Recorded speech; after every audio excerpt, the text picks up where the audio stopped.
Welcome everyone to this week's Pastor's Chat. I'm Randy Sherrill, the teaching pastor at Fletcher United Methodist Church. And since we will be returning to in-person worship this Sunday, this will be my last regular Pastor's Chat, but I will probably do several more as we move forward, as hopefully we gain traction on being able to do more things in person. So I want to thank you for your attendance, for your encouragement, and for your support during these many, many weeks that we never really realized it would take this long. And so let me talk a little bit about what's coming up this Sunday. It's been 7 months since our last worship services in person. It's been very tough on us all, but at least in the staff, and I think for a number of folks, it's taught us how to be more creative and adaptive.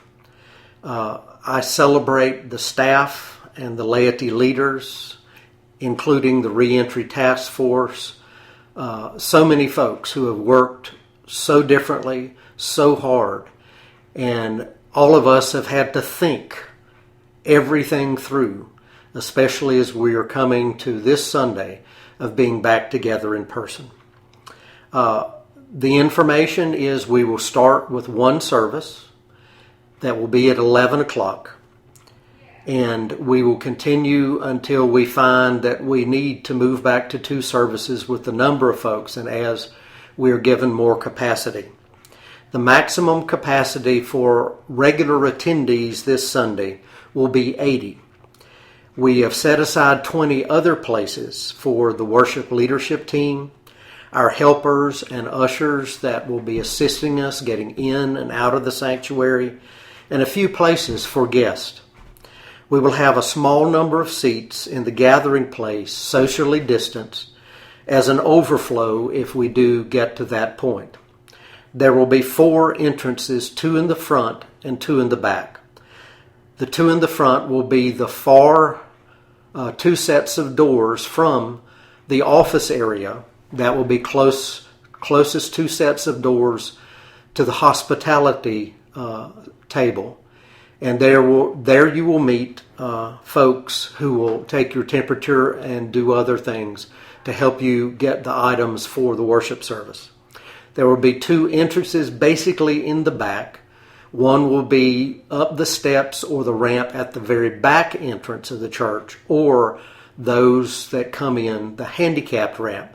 There will also be folks stationed there that will be taking temperatures. The process is very quick with these new non-touch thermometers to make sure that everyone is not running, that you are not running an inappropriate temperature. And if someone is detected, you will be urged to return home immediately and also get tested as soon as possible for your and other person's health and safety.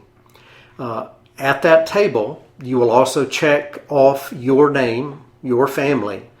Also, the worship folders will be there that you can pick one up for each person that needs one. There will be pens there that will be designated as clean, and if you use a pen or pencil, you put it in the designated used receptacle, and those folks at that table will at times be cleaning and wiping down with disinfecting wipes those used writing instruments and putting them back in the clean section.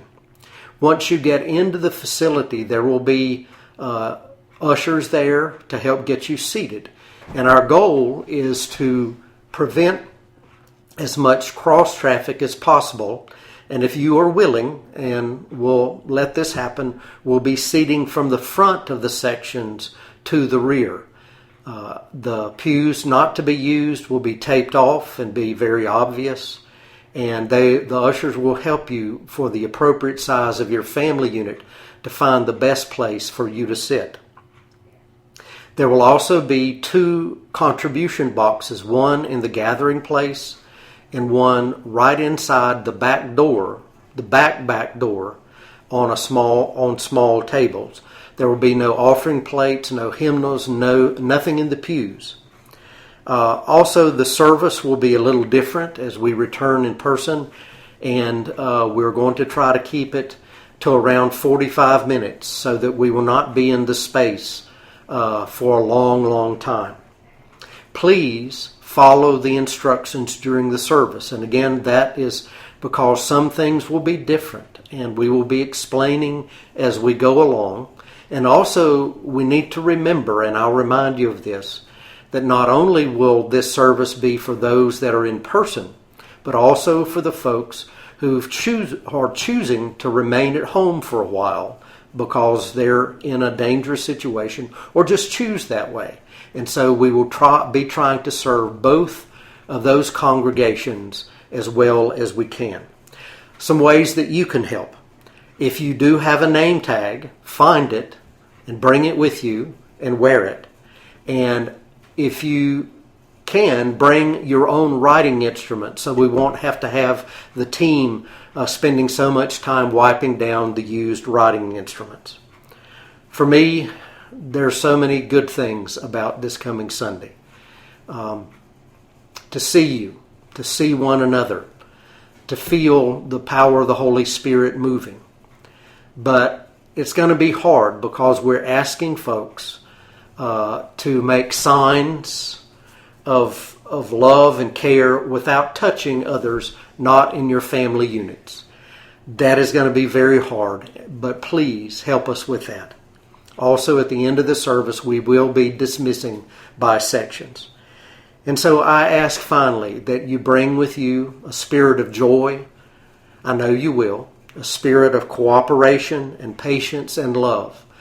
Because unfortunately there have been too many churches in our region and across the state and elsewhere that have not taken these precautions. And folks have become sick and it's become a cluster spread. And we don't want to do that. And also we will be requiring a face mask for all ages down to very young. And the children have been wearing those when they've been going in person or out shopping or with you. So please bring them with you. We will have some available that are very good masks that you can use and take with you. So please make sure that you have those as you prepare to come to worship on Sunday. Have a blessed day.